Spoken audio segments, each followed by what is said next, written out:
अभी रात के 8 बज चुके हैं, लेकिन यहाँ पर जो है अभी भी रात के जैसे 8 बज चुके हैं, लेकिन छात्र और छात्राएं देहरादून पर जो है परेड ग्राउंड का इलाका है, लेकिन यहाँ पर जो है पीडीओ बीपीडीओ को पेपर को जो लीक का मामला आ रखा है उस पर जो है उसको रद्द कराने की मांग और सीबीआई जांच की मांग कर रहे हैं। अभी भी यहाँ पर बहुत ज्यादा भीड़ है, छात्र छात्राओं की भीड़ है, तमाम यहाँ पर सामाजिक कार्यकर्ताओं की भीड़ लगी पड़ी है। जैसा कि आप मेरे पीछे देख रहे हैं, हम इनसे पता करते हैं कि इनकी रहने इत्यादि की व्यवस्था क्या है। जिस प्रकार से यहाँ पर छात्र भी है और छात्रा भी है, मेल और फीमेल दोनों यहाँ पर है, लेकिन वो यहाँ पर सरकार से डिमांड कंटिन्यू कर रहे हैं कि ये पेपर जो हो रहा है, ये एग्जाम जो हो रहा है, इसको रद्द किया जाए। लेकिन आज पता लग रहा है कि एग्जाम हुआ था। सरकार कह रही है कि इसमें कोई भी पेपर लीक का मामला नहीं है, लेकिन छात्रों का कहना है कि यहाँ पर पेपर लीक हो रखा है, उसे रद्द कराया जाए, उसे सीबीआई जांच की जाए। हम छात्रों से जानना चाहेंगे तो किस प्रकार से उनकी रहने की व्यवस्था। बने रहिए हमारे साथ देशभक्त डायलॉग हीरा परिवार के साथ।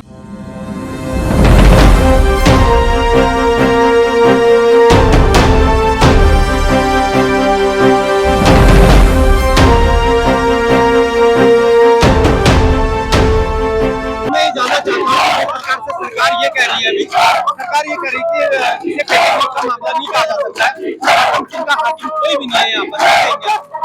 ये बहुत बड़ा स्वप्न है आज प्रदेश के लिए कि ये सुनना पड़ रहा है कि पेपर लीक नहीं हुआ है।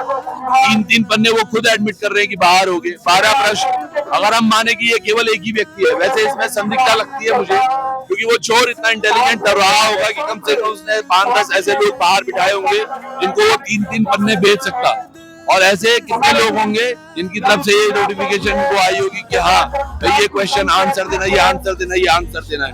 और ये बड़ा आज हमारे लिए दुर्भाग्य है। तमाम जो युवा यहाँ बैठा हुआ है, सोचिएगा इनको झूठ परोसा जा रहा है, और इतना झूठ अगर ये बोलेंगे तो फिर कैसे काम होगा। सरकार कह रही है कि कोई रणनीति, कोई चाल चल रहा है, राजनीतिक चाल चल रही है। सरकार, ये तो सरकार में बैठे हुए तमाम मंत्री जो बोल रहे हैं 3 पन्ने तो बाहर है, ये हम मान रहे हैं, इसमें राजनीति कहाँ से आ जाती है ये समझ नहीं आ रहा। ये तमाम ये युवा साथी ये राजनीति करने तो सड़क पर नहीं बैठे हैं, इनको अपनी घर की रोटी जो रोजी रोटी चलानी है।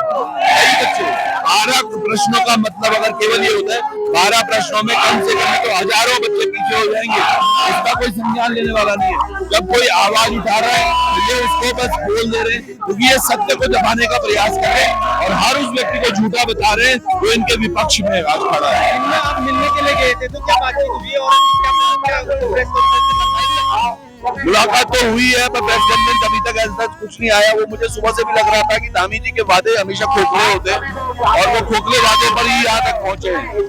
देखिएगा जो प्रदेश में मुख्यमंत्री हैं वो एक हारे हुए विधायक है, तो कितने उन्होंने वादे किए हैं यहाँ तक पहुंचने के लिए जो उन्होंने आज तक पूरा नहीं किया, तो ये भी पूरा नहीं होगा, ये फॉर श्योर है। आज जो हम देख रहे हैं जो दंश झेल रहे हैं ये केवल इसलिए क्योंकि हमने एक नाकाम मुख्यमंत्री को वहाँ बिठा रखा है, उसको वहाँ होना नहीं चाहिए था। थैंक यू सर, बहुत बहुत धन्यवाद आपका। और आप बहुत मेहनत कर रहे हैं, जितने भी लोग देख रहे हैं, एक फौजी भाई उसके बाद रिटायरमेंट के बाद मैं देख रहा हूँ उनकी मेहनत को, तो आप इनको अप्रिशिएट जरूर कीजिएगा। जहाँ जहाँ भी मौका मिलता है इनको कमेंट कीजिए, इनको सब्सक्राइब या फॉलो जो भी आप करना चाहें। बहुत बहुत धन्यवाद। मुझे कम लोगों के लिए बोलता हूँ, थैंक यू। क्या लगता है, आपको विश्वास है कि एक दिन आपका कैरियर मिल पाएगा और आप देश सेवा में जो है अपने कर्णधार बन पाएंगे, देश के भागीदार बन पाएंगे? जैसी हमारे उत्तराखंड सरकार की स्थिति है और जैसी हालत हमें देखने को मिल रही है, हमें नहीं लगता कि हमें रोजगार मिल पाएगा, क्योंकि जो मेहनती छात्र होते हैं, सारे मेरे विद्यार्थी जहाँ आज एकत्रित हुए हैं, मुझे लगता नहीं कि जो मेहनती छात्र इनको रोजगार मिल पाएगा। रोजगार सिर्फ उनको ही मिल पाएगा जो 15 लाख दे पाएगा।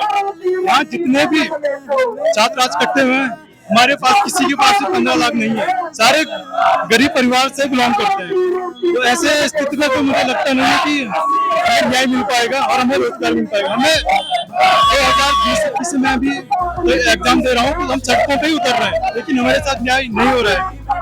2024 में पुष्कर सिंह धामी के द्वारा जो नकल विरोधी कानून लागू किया गया था, तो उसके तो पहले ही झटके में धज्जियां उड़ गई है। आपने सुना भी होगा, देखा भी होगा कैसे यहाँ लड़कों में जैसे एग्जाम हुआ उसके बाद तुरंत इसका जो कानून बनाया था फेल हो गया है। तो मुझे नहीं लगता कि इनके द्वारा जो कानून बनाए जा रहे हैं वो सख्त होंगे। ये इनके जो गवर्नमेंट है ये भी वीक है और इनके पेपर भी सारे लीक हो रहे हैं। आपको क्या लगता है यहाँ पर पेपर लीक वाला जैसा मामला जिस प्रकार से हुआ था, क्या आपको लगता है कि आप जो है रोजगार पा पाएंगे इस प्रकार से, लेकिन पेपर लीक होते जा रहा है? मुझे पहले से कभी उम्मीद नहीं है सरकार से, ना आगे भी रहेगी ऐसे ही सिस्टम रहा, क्योंकि जब नकल विरोधी कानून आया था इन्होंने जीरो टॉलरेंस रखा हुआ और ऐसे वो एक्सप्रेस कर रहे हैं कि जैसे लीक हुआ ही नहीं है, जबकि पूरा पेपर लीक हुआ है, सब देख रहे हैं और तब भी बोला जा रहा है ट्रांसपेरेंसी किया जा रहा है। वहाँ आयोग में देखो सारे इनके अपने कर्मचारी रखे हुए हैं, कोई अपॉइंटेड नहीं है गवर्नमेंट की ओर से, परमानेंट अपॉइंटेड कोई नहीं है, सारे अपने भरे हुए हैं नेता जितने भी हैं। और हम लोग यहाँ रोड पे हम लोग हकम सिंह को देख रहे हैं जो क्या कर रहे हैं, एक बड़ी मुश्किल से कोई बच्चे को पकड़ के उसको दिखा रहे हैं। हमें नहीं पता कि अंदर सिस्टम क्या है और क्या पता फेक रिकॉर्डिंग जो होती है सब फेक है, हमारे हिसाब से फेक है, क्योंकि हमने हर बार अपने एफर्ट पूरे लगाए और हर बार 2021 में भी ऐसे ही हुआ था। मैं आयोग में खुद गया था, मैंने दोनों पेपर निकाले थे 2021 लेक्चरर का, तो उसमें क्या हुआ कि दोनों पेपर पहले सेकंड पेपर भी हमारा निकल गया था, उसके मार्क्स उन्होंने पहले आउट नहीं कराए, मार्क्स बाद में हमारे डॉक्यूमेंट पहले वेरिफिकेशन कराया उसके बाद मार्क्स आउट करे। और पहले क्या करा, जो वहाँ कर्मचारी हैं जब हमारा वेरिफिकेशन हो रहा था तो उस समय हमें नंबर दिए गए कि इस नंबर पे कॉल करना अगर कोई आपका डॉक्यूमेंट्स नहीं बन रहा। इस तरीके से वहाँ पे फैमिली हमें क्या पता। फिर उसके बाद इन्होंने पहले 3 नंबर से मेरा कट हुआ था, पेपर निकालने के बाद डॉक्यूमेंट्स वेरिफिकेशन के बाद 1.2 टाइम लिया, क्यों लिया ये भी पता नहीं है। उसके बाद 3 नंबर से पहले निकाला, फिर 10 नंबर से आगे दोबारा इसी को रिवाइज करा, क्योंकि इसमें किसी और ने पैसे दिए थे होंगे, फिर उसको दोबारा करा और 10 नंबर फिर मेरे भी कट हुए थे। उसके बाद अपॉइंटमेंट इतना जल्दी हुआ क्योंकि उस समय यूके SSC में घोटाला हुआ था और घोटाला चल रहा था, इसीलिए इन्होंने इतनी जल्दी अपॉइंटमेंट जुलाई में अपॉइंटमेंट बना दी।